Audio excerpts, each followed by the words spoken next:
Hello everybody and warm welcome to all of you. শাড়ি মাসে চলে এসেছি। আজকের চ্যানেলের নাম হচ্ছে let's spend some time together. তো আজকে আমরা সকলের যে টপিকটা আছে সেই টপিকটা দিয়েছে হচ্ছে আমাদের একজন ভীষণ ছোট একটা মেম্বার, নতুন মেম্বার, আর ওর নাম হচ্ছে রিম্পা রায়। তো ও দিয়েছে এটা টপিকটা, ভীষণ একটা গুরুত্বপূর্ণ টপিক। সে টপিকটা হচ্ছে যে এই যে আমরা সবসময় বলি না, আমার বাড়ি, আমার গাড়ি, আমার আত্মীয় স্বজন, আমার শাড়ি, আমার গয়না, আমার অমুক, আমার কিছু, সব কিছু আমার আমার, এটা না বলে যদি আমরা বলি যে পুরোটা পৃথিবীটাই আমার, তাহলে কেমন হয়? তো এটা হচ্ছে রিম্পার দেওয়া টপিক। বারবার রিম্পা রিম্পা বলা হচ্ছে। আমার বলার আগে আমি কবিতা আর রঞ্জনাটা শুনে এসেছি, যার জন্য আমি না অ্যাকচুয়ালি কনফিউজড হয়ে যাই। কারোরটা শুনে নিলে না তারপর বলতে খুব ইয়ে লাগে, কী বলবো, কেন মনে হয় যে কিছু আর বলার থাকে না। তো তাই জন্য আমি আগে বলতে না শুনে আর কি বলতে চাই। তো যাই হোক, কথাটা হচ্ছে মেন যেই কথাটা, মানে টপিকটা নিয়ে আলোচনাটা করবো সেটা ঠিক আছে, কিন্তু ব্যাপারটা হচ্ছে যে টপিকটা দিয়েছে সে হচ্ছে মানে একদম একটা ইউথ, একটা মানে এই যুবতী একটা, মানে she is the future of this world. এখন ব্যাপারটা হচ্ছে যে এই যে আমরা গেল রকটা করি না, সব মানে কী হচ্ছে, দুনিয়াটা রসাতলে যাচ্ছে, কেউ কিছু মানছে না, কেউ কিছু ডিসিপ্লিন করছে না, মানে ডিসিপ্লিন লাইফ লিড করছে না, কেউ মানে ঠিক রাস্তায় চলছে না, যে যার মতন চলছে।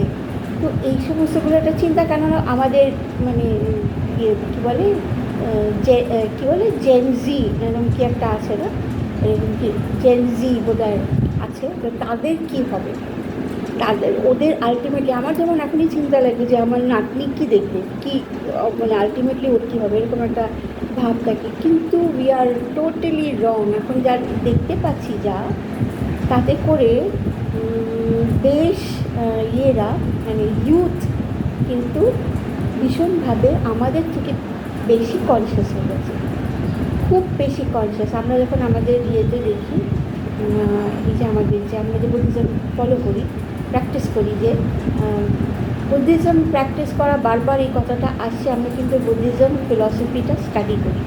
এটাই হচ্ছে আমাদের practice, to be a good human being. এটাই হচ্ছে মনুষ্যত্বের একটা philosophy, how to be a good human, মানে হিউম্যানিটি রিলিজন। এটা বারবার এটা কিন্তু আমাদের বলা উচিত যে what is Buddhism. It is not a religion like that, it's a human, to become a good human being. ভেতর থেকে একদম ট্রান্সফর্ম করে দাও পুরো ব্যাপারটা, নিজে ট্রান্সফর্ম করলে পরে, নিজে যদি তুমি ট্রান্সফর্ম হয়ে যাও as a good human being, তাহলে you can be happy yourself. আর মেন জিনিসটা হচ্ছে কি, সবাইকে নিয়ে চলা, সবাইকে হ্যাপি রাখা, সবাইকে মানে হাত ধরে তার সাথে এগিয়ে চলা, তাকে হেল্প করা, যে কোনটা তার বিপদে, তার আপদে, তার দুঃখে কষ্টে আমি যাতে তাকে হেল্প করতে পারি কোনো রকমভাবে, to give that person, the person in front of me, some sort of happiness. তো এটাই হচ্ছে এটা তো প্র্যাকটিসের দরকার না, আর এই প্র্যাকটিসটা করতে গেলে অনেক স্টাডির দরকার হয়। এমনি তো আর উটপাট করে সব কিছু হয় না। তেমনি এই যে এই ইউথের কথা বলছিলাম, এরা কিন্তু বেশ ভালো রকমভাবে, আমরা যে প্র্যাকটিসটা করি সেই প্র্যাকটিসে কিন্তু দেখছি প্রচুর ইউথ আসছে, প্রচুর। কেন এত স্ট্রেসফুল লাইফ না, সবাই কিন্তু এখন বুঝে গেছে যে মানে you have to calm down yourself. আর এই স্ট্রেসটাকে হাঁটাবার জন্য you have to transform your lifestyle. You have to লাইফস্টাইলকে ট্রান্সফর্ম করতে গেলে পরে you have to transform yourself from within. তাহলে আস্তে আস্তে কিন্তু সেই জিনিসটা মানে একটা এসে যায়, স্থিতি এসে যায় লাইফের মধ্যে। তো Rimpa is one of them. Rimpa আমাদের মানে যেহেতু মানে এই ফোরফ্রন্টে আসছে, কেননা যেহেতু এই ইউটিউবে আছে দেখে ওর নামটা তো বার করে আসছে। এরকম কিন্তু অনেক ইউথ আছে, অনেকে আসছে এখন কিন্তু আর সেই মনে হয় না। ওই তোমার ধীরে ধীরে কিন্তু আরও এই নাম্বারসগুলো বাড়তে থাকবে। তো ওর যেটা ধারণা, মানে এটা বলার কারণ এটা যে ওদের চিন্তাধারা কিন্তু প্রচণ্ড রকমের মানে অনেকটা পলিশড হচ্ছে। এরকম করে কিন্তু আমরা ভাবতাম না, কোনো সময় ভাবিনি যে পুরো পৃথিবীটাকে আমরা কেন নিজের মতন করে ভাবছি না? এরকম চিন্তাধারা এইটুকুন বয়সে যে কী করে আসছে, এটা একটা মানে সত্যিকারেরই মানে এটা আনন্দের বিষয় যে হ্যাঁ, যেটা আমরা বোঝাতে চাচ্ছি মানুষকে, ওরা কিন্তু অনেকটাই বেশ খানিকটা কিন্তু মানে বুঝে যাচ্ছে আর সুন্দর সুন্দর প্রশ্ন করছে। তার মানে বোঝা যাচ্ছে যে ওরা কিন্তু they R transforming from within. এই যে সিকিং নেচার, যেটা রঞ্জনা বললো, সিকিং নেচার, কিন্তু জানার ইচ্ছা, কিউরিয়াস নেচার, নট অন্য কিছুতে, এই স্পিরিচুয়ালিটির ওপরে কিন্তু প্রচণ্ড রকমের এখন দেখছি আমি ইউথের কিন্তু প্রচণ্ড একটা কিউরিওসিটিটা বাড়ছে। তো ওর প্রশ্ন হচ্ছে যে কেন আমরা সব মানে পৃথিবীটাকে আমরা আপন করে নিতে পারি না, তাই না? এটা কিন্তু খুব একটা মানে উদারতার একটা প্রশ্ন, যে সত্যিকারের ধীরে ধীরে কিন্তু এটা হয়, এটাও কিন্তু ট্রেনিংয়ের ব্যাপার, এটাও কিন্তু ওই ধীরে ধীরে আমি ছোটোবেলা থেকে এরকমভাবেই শেখাতে হয় যে গিভ, দাও, দিয়ে দাও মানুষের সাথে, মানে তুমি যদি শেয়ার করো তোমার জিনিস, তোমার খাবার, তোমার বইপত্র, তোমার জিনিস ক্রেয়ন যদি শেয়ার করতে থাকো, তাহলে কিন্তু মানে ওই যে একটা আদান প্রদানের মধ্যে একটা ভাবচারিতা, আমি দিচ্ছি সেও আমাকে দেবে, যে লাভ একটা বন্ডিং তৈরি হয় ধীরে ধীরে। এটা যদি সবার মধ্যে স্প্রেড হয়ে যায় তাহলে কিন্তু বেশ চেইন সিস্টেমে সবটা কিন্তু হয়। আমি একটা ইনসিডেন্টের কথা জানি যে যেখানে মানে এই যে বলছিলাম না শেয়ারিংয়ের কথা, যদি শেয়ারিংটা বাচ্চা বয়স থেকে যদি না শেখানো, একটা বাচ্চা স্কুল ছুটি হয়ে গেছে, বাচ্চারা স্কুল থেকে বেরোচ্ছে, একটা বাচ্চাকে একটা মা খুব বকাবকি করছে, তো পেছন দিক থেকে আরেকজন টিচার, অন্য স্কুলের একটা টিচার, ওই স্কুলেরই না, টিচার এখান থেকে পাস করছিলেন, শুনেছি কী হয়েছে, আপনি ছেলেকে এরকমভাবে বকছেন কেন? তখন বলছে দেখুন কীরকম ও ওর যে ওর আর কি ক্লাসমেট স্কুলে আসেনি, তো ক্লাসমেট হোমওয়ার্কগুলো চাইছে, আর এই এত ছেলেটা এত বোকা, সব কিছুকে দিয়ে দিয়েছে। তো টিচারটা তখন একটু দাঁড়িয়ে থেকে বললেন যে আপনি কী বলছেন, আপনি কে শেখাচ্ছেন ছেলেকে? বলছে কেন দেবে ও, ওরটা তাহলে এখন এরকম মানে কম্পিটিশনের ইয়ে চলছে, এখন এই কম্পিটিশনের মধ্যে ও তো তাহলে র্যাট রেসে তো ও পেছনে পড়ে যাবে, ও যদি সব কিছু দিয়ে দেয়। এই হচ্ছে মেন্টালিটি, এরকম বাচ্চাকে শেখানো উচিত না। বাচ্চাকে শেখাতে হবে হ্যাঁ, যখন দিচ্ছে মাদার শুড বি প্রাউড যে হ্যাঁ আমার ছেলে নিজে এরকমভাবে দিচ্ছে, শেয়ার করছে। তো এরকম সেটাই বলা হচ্ছে যে এই প্রথম থেকেই বাচ্চাদেরকে শেখানো উচিত যে শেয়ার করো, তোমার যেটা আছে তুমি শেয়ার করো, শেয়ার করতে করতে কিন্তু তখন দেখবে অপর পার্টিও কিন্তু অপর দিকে যে আছে সেও কিন্তু তোমার সাথে শেয়ার করছে সব কিছু। তো এরকম করে করেই কিন্তু বাচ্চা বয়স থেকে যদি আমরা সেই ট্রেনিংটা পাই যে সবাইকে দেখো, সবাইকে নিয়ে চলো, হ্যাঁ, তাহলে কিন্তু ধীরে ধীরে ওই বন্ডিংটা তৈরি হতেই পারে যে সবটাই আমার। অ্যাকচুয়ালি ব্যাপারটা তো একটা সোর্স থেকে সবাই আসছে। আমরা যদি এখন এই নিজেদের মধ্যে কামড়াকামড়ি, মারামারি, সব ভেদাভেদ, সব কিছু কিন্তু জন্মাবার পরে সবাই এত ভেদাভেদ হয়, এত ডিফারেন্সিয়েশন হয়, সেগুলো যদি আমরা ধীরে ধীরে, আমি জানি একটা there will be a time, যখন একটা টাইম আসবে যখন কিন্তু এই জিনিসগুলো মানুষের মধ্যে বেশি 80% মানুষের মধ্যে হয়তো বা ছড়িয়ে যাবে, যে ভালো জিনিসটা ছড়াবে, ভালো জিনিসটা ভাবতে শিখবে মানুষ, ভালো জিনিসটা করতে শিখবে মানুষ, আর সবখানে কিন্তু শান্তির বার্তা ছড়িয়ে পড়বে যখন মানুষ ভাববে যে সবটাই তো আমার, সবটাই তো আমার, এই তুমি আমার সামনে যারা আছে, আমার পরিবারে তো আমার আশেপাশে যারা আছে, ধীরে ধীরে সবাইকে যদি আমি নিজের মতন করে ভাবতে থাকি, কেননা বলে না যে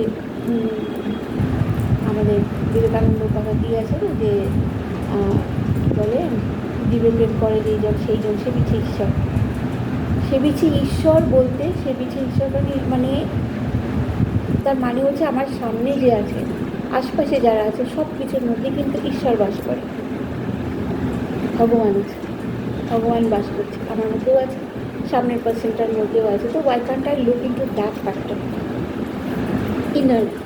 ইনার সেলফটা আমি কেন দেখতে পারবো? তার মধ্যেও তো সেই ভগবানটা বিরাজ করছে, তো তার সঙ্গে আমি কেন হিংসা করবো, তার উপর কেন আমি রাগ করবো? আমার হাজব্যান্ডের ওপর কিন্তু ভীষণ রাগ হয় মাঝে মাঝে, মাঝে মাঝে না, সবসময়ই রাগ হয়, কেননা আমাকে কনস্ট্যান্টলি ওর পেছনে পড়ে থাকতে হয় দেখি আমার প্রচণ্ড রাগ হয়। কিন্তু that is for the timing, সেই মুহূর্তে রাগ হয়, তখনই কিন্তু আমি সুইচ অফ করে দিই, আমার ওই স্টেটটাকে আমি সুইচ অফ করে দিয়ে আই জাস্ট বাউন্স ব্যাক করতে, তখনই আমার মাথার মধ্যে, কারণ কনস্ট্যান্টলি এই জিনিসটা আমাদের প্র্যাকটিসের মধ্যে এসে গেছে যে চেক করতে হবে, live in the moment, check করো তুমি কী করছো, কেমন করে চলছো, কেননা আমার এই মুহূর্তটা কিন্তু আমার পরের মুহূর্তটাকে কিন্তু সেটাকে ডিসাইড করবে কেমন হবে, ফিউচারটা কিন্তু আমার লে ডাউন করবে। তো সেই কারণে যদি আমি এরকম ধীরে ধীরে ভাবতে থাকি না, একটু একটু করে বাড়াই না, একটু একটু করে, একবারে তো হয় না, একবারে হয় না, আমি যেই আমার সারফেসটা যেটা আছে সেখানটাই আমি ভাবতে থাকি যে আমার সবটাই আমার। আমি যদি ভাবতে থাকি, যখন আমরা প্রেয়ার করি না, আমাদেরকে এটাই বলা হয় যখন প্রেয়ার করবে, কারোর জন্য যখন প্রেয়ার পাঠাতে হয়, কাউকে ভেবে যখন প্রেয়ার করতে ভাববে যে সে আমার জন্যই আমি করছি, তাহলে কিন্তু সেই জোরটা থাকে। নিজের জন্য আমি যতখানি জোর দিয়ে করবো, প্রেয়ার করবো, ঠিক সেই জোরটা কিন্তু আমি অন্যের জন্য আমি অ্যাপ্লাই করতে পারি যখন আমি ভাববো সে আমার নিজের। তো সেই কারণে ধীরে ধীরে কিন্তু, আর যেই মুহূর্তে এরকম যখন মানুষ ভাবতে শিখবে, এই তো রিম্পা ভাবছে, হ্যাঁ, রিম্পার সাথে যারা রয়েছে, রিম্পার বন্ধুবান্ধবরাও ওর মতন আস্তে আস্তে ভাবতে শিখবে, কেননা গুড অ্যাট্রাক্টস গুড, এরকম করে ধীরে ধীরে যখন ছড়িয়ে পড়বে, রিম্পা থেকে শম্পা, শম্পা থেকে পম্পা, এরকম করতে করতে কিন্তু ছড়িয়ে যাবে। আমরা কিন্তু দেখতে পাচ্ছি ধীরে ধীরে কিন্তু এই বৃত্তটা বাড়ছে, এই স্পিরিচুয়ালিটি মাথায় নিয়ে মানুষজন ভাবনা চিন্তা করছে, এটা কিন্তু বাড়ছে। তো it is a good sign, ভালো ভালো দিকে যাচ্ছে না। তো এটাই হচ্ছে ব্যাপার। পৃথিবীটা বিশাল বড়, পৃথিবীটা এত সুন্দর, সব থেকে বড় কথা হচ্ছে উই আর জাস্ট মেহমানস, আমরা এই পৃথিবীতে এসেছি, আমাদের জার্নিটার চলার পথেই একটা মানে এখানে এই স্টেশনে থেমেছি, কিছুদিন থাকবো, তো ওয়াই নট ভালো করে থাকবো, এমন কিছু করবো না, মানে এই যে তোমার কী বলে pollution, water pollution, soil pollution, air pollution, এগুলো কি আমার দ্বারা হচ্ছে, কেননা I don't love the outer side, বাইরের জিনিসগুলো আমার ভাবছি আমার তো আর কিছু না, কি আমার কী হবে, গাছ কেটে দাও, আমার বাড়িটা সুন্দর লাগছে না, আমার বাড়িতে এসে কাক পাখির বাসা বানাবে, আমার বাড়ির সৌন্দর্য নষ্ট হবে, গাছ দাও, গাছ কেটে আমার সুবিধার জন্য। এই সেলফলেস যদি আমি হই, এই চিন্তাগুলো যদি আমি মাথা থেকে বের করে দিই যে আমার জন্য খালি আমি ভাববো, অন্য কারোর জন্য ভাববো না, যেই মুহূর্তে আমি এটাকে ইরাডিকেট করবো, তখন কিন্তু লোককে আমি আপন করে নিতে পারবো, তখনই আমি কিন্তু ভাববো না আমি আমার নিজের জন্য কেন ভাবছি, আমি এই গাছটা যদি থাকে তাহলে কত মানুষ ছায়া পাবে, কত পাখি এসে বসতে পারবে, কত ফল হবে, কত লোক খেতে পারবে, এরকমভাবে যদি মানুষ একটু যদি চিন্তা করতে থাকে না। আর মানুষ এখন এই যে মোটিভেশনাল চ্যানেলসগুলো এখন ভীষণ চলে, অনেক ফলোয়ার্স আছে, অনেক মোটিভেশনাল স্পিকার্স আছে, তাদের অনেক ফলোয়ার্স আছে, তাতে বোঝা যায় যে মানুষ কিন্তু they are being inclined towards spirituality. তো সেটাই হচ্ছে কথা, ধীরে ধীরে বিন্দু বিন্দুতেই সিন্ধু হয়, তো ধীরে ধীরে বেবি স্টেপস নিয়ে কিন্তু বড় কোনো একটা জিনিস চিন্তাটা বড় হওয়া উচিত, এবং সেই ওই ড্রিমটার দিকে এগোতে গেলে বেবি স্টেপস নিয়েই চলাটাই ভালো। আরম্ভ করা তো ভালো, আরম্ভটা হোক, আরম্ভ তো হয়ে গেছে, শুরুয়াত হো গিয়া, তো এখন জাস্ট মানে ধীরে ধীরে এটার মোমেন্টামটা গ্যাদার করার, এটার জন্য বুস্ট আপ করার দরকার হচ্ছে আমরা বড়রা আছি, আরও যারা আছে, যারা চায় যে বাচ্চাগুলো একটুখানি মানে ওদের ফিউচার ভালো যাতে হয়, সেই প্রত্যেকেই কিন্তু এদেরকে বুস্ট আপ করবে। আর রিম্পার মতন আরও বাচ্চারা আসুক, ছোটো ছোটো মেয়েরা আসুক, অদ্ভুত, ওদের সাথে কথা বললে বোঝা যায় ওরা কতখানি মানে ওদের চিন্তাধারাটা কতখানি অ্যাডভান্সড হয়ে গেছে, কতখানি ওরা মানে এখনও ম্যাচিওর হয়ে গেছে, মানে একরকমভাবে ওদের মতন কিন্তু আমরাও এখনও আমরা বলছি না, আমি এত হাই লেভেলে ভাবতে পারছি না, ও যে মানে ওর মতন আরও কয়েকজন আছে আমাদের গ্রুপে, তো ভালো লাগছে এদের সাথে, এদের কাছ থেকে কত কিছু জানতে পারছি, এটাই হচ্ছে আমাদের পাওনা। তো চেষ্টা করবো মানে ইয়ে করবো, মানে কী বলবো, উইশ করবো, একদম মনে প্রাণে উইশ করবো, হোল হার্টেডলি আমাদের প্রে করবো যাতে এরা যেন এই দিকেই এরকমভাবে এগিয়ে যেতে পারে, এরকমভাবে এগিয়ে যায়। কেননা দরকার, খুব দরকার এই